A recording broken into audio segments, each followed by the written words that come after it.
கடைசியாக இந்த எச்சப்பையன் சீமான் தன்னுடைய பேச்சை துவங்கும் போதே ஒரு மன உளைச்சலோடு அநாகரிகமா பேசுறாங்க, குடும்ப பெண்களை எல்லாம் பேசுறாங்கப்பா அப்படின்னு புலம்பிட்டே தன்னுடைய பேச்சை ஆரம்பித்ததாக அண்ணன் அவர்கள் குறிப்பிட்டிருந்தார். சாத்தா வேதம் ஓதுது அப்படிங்கிற மாதிரி 15 ஆண்டுகளாக எலெக்ஷன் முடிஞ்ச உடனே நமக்கு வந்த இந்த 15 லட்சம் ஓட்டு 20 லட்சம் ஓட்டு நமக்கு போட்டவங்க தான் நல்ல தாய் தப்பனுக்கு பிறந்தவங்க அப்படின்னு பதிவு செய்வார். அப்படின்னா என்ன அர்த்தம்? அவனுக்கு ஓட்டு போட்ட அந்த 15 லட்சம் பேர்த்த தவிர்த்த மீதம் இருக்கக்கூடிய எல்லா தமிழர்களுமே நல்ல தாய்க்கும் தகப்பனுக்கும் பிறக்கல அப்படின்னு காலம் முழுவதும் ஒட்டுமொத்த தமிழர்களுடைய பிறப்பை இழிவுபடுத்தியே வாழ்ந்து பேசிக் கொண்டிருந்த இவன் புதிதாக எனக்கு வலிக்குதுப்பா அப்படின்னு அலற ஆரம்பிச்சிருக்கான். சில தோழர்கள் சொன்னாங்க, தோழர் உங்களை பத்தி நிறைய பேர் வீடியோ போட்டிருக்கானுங்க, நாம் தமிழருடைய அல்லு சில்லுக, நாங்க இப்படியே பேசினா மனோஜோட நாக்கு இருப்போம், மனோஜ் வீடு எங்களுக்கு தெரியாதா அப்படி எல்லாம் பேசியிருக்காங்க. அந்த வீடியோ அனுப்பட்டுமான்னு கேட்டாங்க. அந்த வீடியோ எனக்கு அனுப்ப வேண்டாம், அனுப்பிச்சா நான் கொலைகேஸ்ல உள்ள போயிருவேன், நான் எதையும் பார்த்துட்டு இருக்கிறாய் உள்ள போற ஆளு, வீட்டுக்கு வாங்க,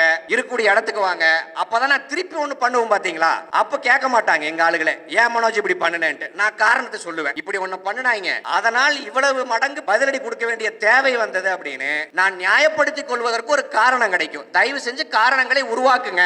நீ திருமாவர்களை பெரியார்னு தூக்கிட்டு வந்துட்டு அந்த அண்ணன் சொன்ன அடிப்படை இது என்ன ஸ்ட்ராட்டஜினா, எப்பா நம்மளையே பெரியாருன்ட்டான், இவனை எதுக்கு நம்ம போட்டு அடிக்கணும் அப்படின்னு அண்ணன் திருமாவர்கள் பார்ப்பனியத்துக்கு ஆதரவாக வேலை செய்யக்கூடிய இந்த சீமானை தோலுரிக்காம விலகிக்கணும் அப்படிங்கிற அடிப்படையில் ஒரு ஸ்ட்ராட்டஜியாக இதை ஃபாலோ பண்ணா, உன்னுடைய ஸ்ட்ராட்டஜியை லெஃப்ட் ஹேண்ட்ல அண்ணன் திருமாவர்கள், லெஃப்ட் ஹேண்ட் இல்ல லெஃப்ட் கால்ல அண்ணன் திருமாவர்கள் தள்ளி விட்டார்.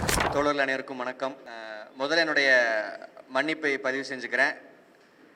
வரப்போ ட்ரெயினை மிஸ் பண்ணிட்டேன் காலையில், அதன் காரணமாக வேறு வழி இல்லாமல் வாடகை கார் பிடிச்சிட்டு வந்து இங்கே சேர்ந்துருக்கேன் கோவையிலிருந்து. அதனால தான் இந்த தாமதம். இல்லாட்டி தலைவர்களுக்கெல்லாம் முன்னாடியே நான் பேசியிருப்பேன், அண்ணனுக்கெல்லாம் பிறகு பேசக்கூடிய ஆள் நான் கிடையாது. அதற்காக முதல் மன்னிப்பை தெரிவித்துக் கொள்கிறேன். தோழர்களே, தொடர்ச்சியாக நாம் முதல் கருத்தரங்கில் அறிவித்தது போல இது இதோடு முடியாது, தொடர்ச்சியாக போகும் அப்படின்னு நம்ம போகிற போக்கில் சொல்லலை. அதற்கு சாட்சியாக தொடர்ச்சியாக 4வது வாரமாக தந்தை பெரியார் அவர்களுடைய தியாகத்தை, தந்தை பெரியார் அவர்களுடைய ஈகத்தை போற்றும் வகையிலும், தந்தை பெரியார் அவர்களுக்கு எதிராக பார்ப்பனர்களுடைய காலை நக்கி கொண்டு ஆரிய அடிவரடிலாங்கி செயல்படக்கூடிய சங்கி சீமான் உள்ளிட்ட இன துரோகிகளை தோலுரிக்கும் விதமாக தொடர்ச்சியாக 4வது வாரமாக இந்த கருத்தரங்கு நடந்துட்டு இருக்கு. நீங்கள் காரில் வரும்போது நிகழ்ச்சி லைவ்ல பார்த்துட்டு வந்துட்டு இருந்தேன். அதில் அண்ணன் சீனி விடுதலை அரசு அவர்கள் பேசும்போது பாவலர் பெருஞ்சித்தனாரை விட நீ பெரியாளா, பாவலர் பெருஞ்சித்தனார் அவர்களே பெரியாரை ஏற்றுக்கொண்டவர், திராவிடத்தை ஏற்றுக்கொண்டவர், தேவனைய பாவாணரை விட நீ பெரியாளா, பாரதிதாசனை விட பெரியாளா அப்படிங்கிறத அப்படியே அடுக்கிட்டு அவருடைய தன்மையும் மீறி இவங்க எல்லாத்தையும் விட நீ பெரிய புடுங்கியா அப்படிங்கிற ஒரு வார்த்தையை அண்ணன் பதிவு செஞ்சிருந்தார். ஆக அண்ணன் அவர்களுடைய பேச்சின் தன்மை என்ன அப்படிங்கிறது அனைவருக்கும் தெரியும்.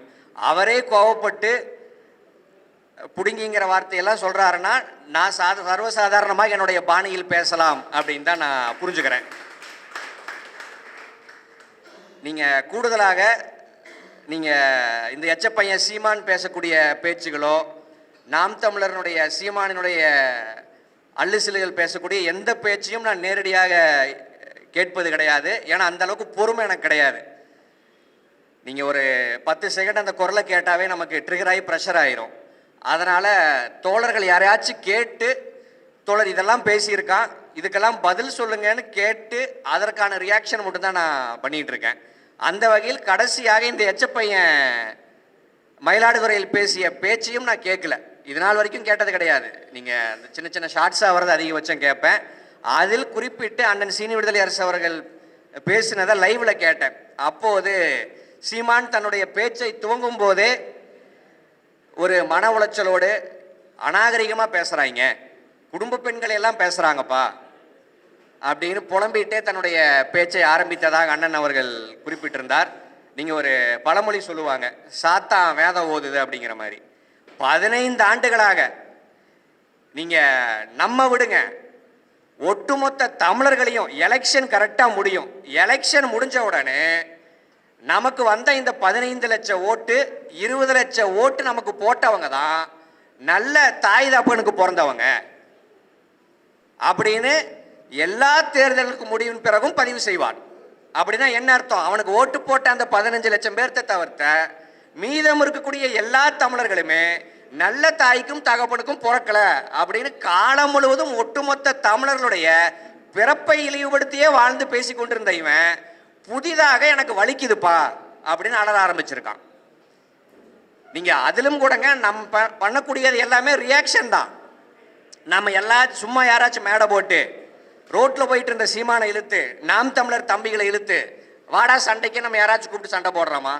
இவன் முதல் முறையாக RSS மேடையில் ஏறி அங்க இவன் மூடிட்டு பாரதிய பேசியிருந்தா கூட நம்ம ரியாக்ட் பண்ண போறது கிடையாது. அங்க பெரியாரை ஒப்பிடுறேங்கிற பேரில் பெரியாரை இழிவுபடுத்தி இவன் துவங்கி வச்சதுக்கான ரியாக்ஷன் தான் நம்ம முதல்ல செஞ்சோம். அதன் தொடர்ச்சியாக மறுபடியும் நீங்க சந்தர்ப்பவாத ஈவேரா, சாதிவெறி ஈவேரான்னு ஒரு கூட்டம் போட்டு அதுல இவன் பேசுறதுக்கான ரியாக்ஷன் தான் நம்ம பண்ணிட்டு இருக்கோம். ஆக அதுலங்க குறிப்பிட்டு 5 மணி நேரம் அந்த நிகழ்ச்சி, அந்த 5 மணி நேரம் பெரியாரை ஒருமுறை பேசியதுக்கு அடிப்படையில் தான் கோபம் தாங்காம நான் பல தடித்த வார்த்தைகளை பதிவு பண்ணிட்டேன். அதற்கு ஒட்டுமொத்த நாம் தமிழரும் கதறாங்க. நீங்க பேசினதுக்கான ரியாக்ஷன்ரா நான் பண்ணது.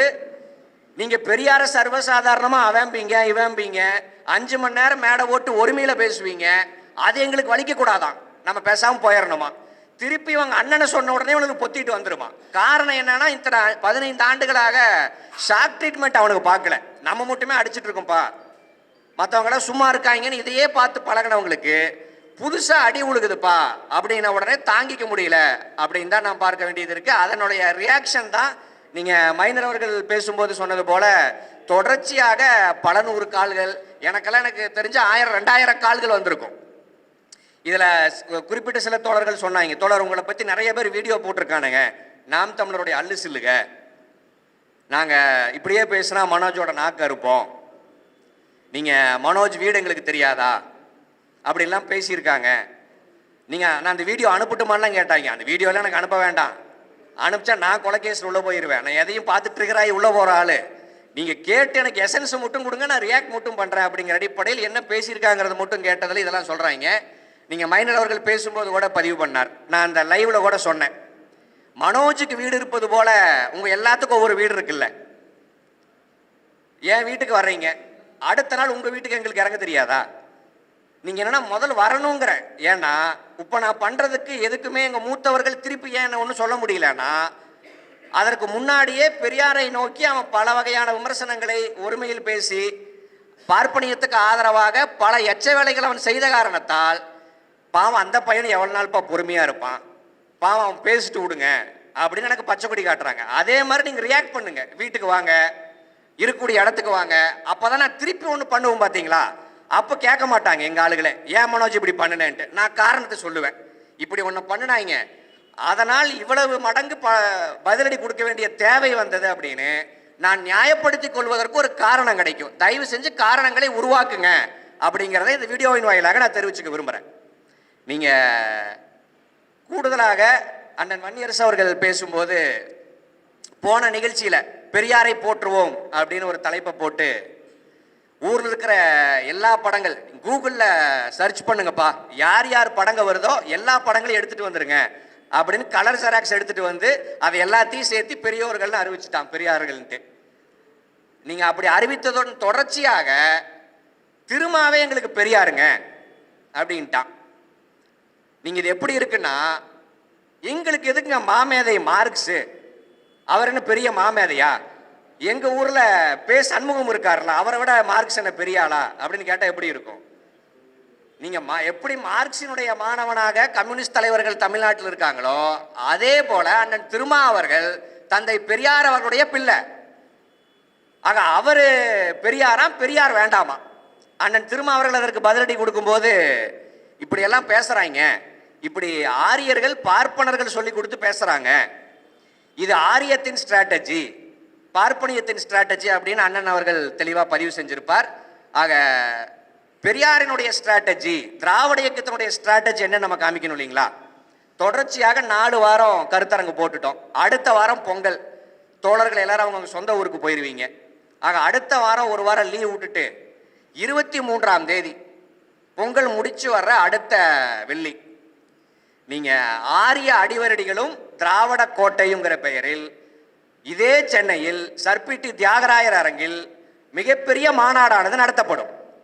நீங்க அந்த மாநாட்டினுடைய கலந்து கொள்ளக்கூடிய தலைவர்களாக தோழர் ஜவஹருல்லா, தோழர் திருமுருகன் காந்தி, அண்ணன் ராமகிருஷ்ணன் அவர்கள், அண்ணன் நாகை திருவள்ளுவன், அண்ணன் வெண்மணி, இயக்குனர் அமீர் உள்ளிட்ட 12-13 தோழர்கள் கலந்துக்கிறாங்க.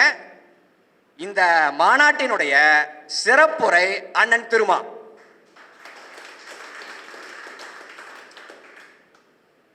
நீ திருமா அவர்களை பெரியார்னு தூக்கிட்டு வந்துட்டு அந்த அண்ணன் சொன்ன அடிப்படை இது என்ன ஸ்ட்ராட்டஜினா, எப்பா நம்மளையே பெரியாருன்ட்டான், இவனை எதுக்கு நம்ம போட்டு அடிக்கணும் அப்படின்னு அண்ணன் திருமா அவர்கள் பார்ப்பனியத்துக்கு ஆதரவாக வேலை செய்யக்கூடிய இந்த சீமானை தோலுரிக்காம விலகிக்கணும் அப்படிங்கிற அடிப்படையில் ஒரு ஸ்ட்ராட்டஜியாக இதை ஃபாலோ பண்ணா, ஆக உன்னுடைய ஸ்ட்ராட்டஜியை லெஃப்ட் ஹேண்ட்ல அண்ணன் திருமா அவர்கள், லெஃப்ட் ஹேண்ட் இல்ல லெஃப்ட் காலில் அண்ணன் திருமா அவர்கள் தள்ளி விட்டார். ஆக அதன் தொடர்ச்சியாக அண்ணன் அவர்கள் பிரஸ் மீட்ல தான் பேசுறாரு. ஆனா பிரஸ் மீட்ல மட்டும் நீங்க பேசினா பத்தாது, உங்களுக்காக மிகப்பெரிய மாநாட்டு அரங்கை நாங்கள் ஏற்பாடு பண்றோம். அங்கே ஆரியத்திடம் மண்டியிட்டு ஆரியத்தின் காலை நக்கி தொடர்ச்சியாக இனதுரோக வேலை செய்யக்கூடிய இந்த சங்கி சீமானை தோலுரித்து, இந்த சங்கி சீமான் பேசக்கூடியது தமிழ் தேசியமும் கிடையாது, இந்த சங்கி சீமான் தமிழர்களுக்கான முதல் துரோகி அப்படிங்கிறத தோலுறுத்தி காட்டணும் அப்படிங்கிற அடிப்படையில் 23ஆம் தேதி இந்த மாநாடு தான் நடைபெறும். இந்த மாநாட்டுக்கு அண்ணன் திருமா அவர்களும் நிச்சயம் வருவதாக தேதி கொடுத்திருக்கார். ஆக 23ஆம் தேதி அடுத்த வாரம் தோழர்கள் எல்லாம் தமிழர் திருநாளான பொங்கலை கொண்டாடி விட்டு அடுத்த வெள்ளி நிச்சயம் இந்த நிகழ்வில் கலந்து கொள்ள தயாராக இருக்கும்படி கேட்டுக்கொள்கிறோம். ஐயா அவர்கள், செந்திலை கௌதமன் அவர்கள் பல மணி நேரமாக காத்திருக்கார். நான் முன்னாடியே பேசியிருக்கணும், நான் சொன்னது போல சுருக்கமாக என்னுடைய உரையை முடிச்சணும் அப்படிங்கிற அடிப்படையில் ஸ்பீடாக நான் பேசிட்டேன்.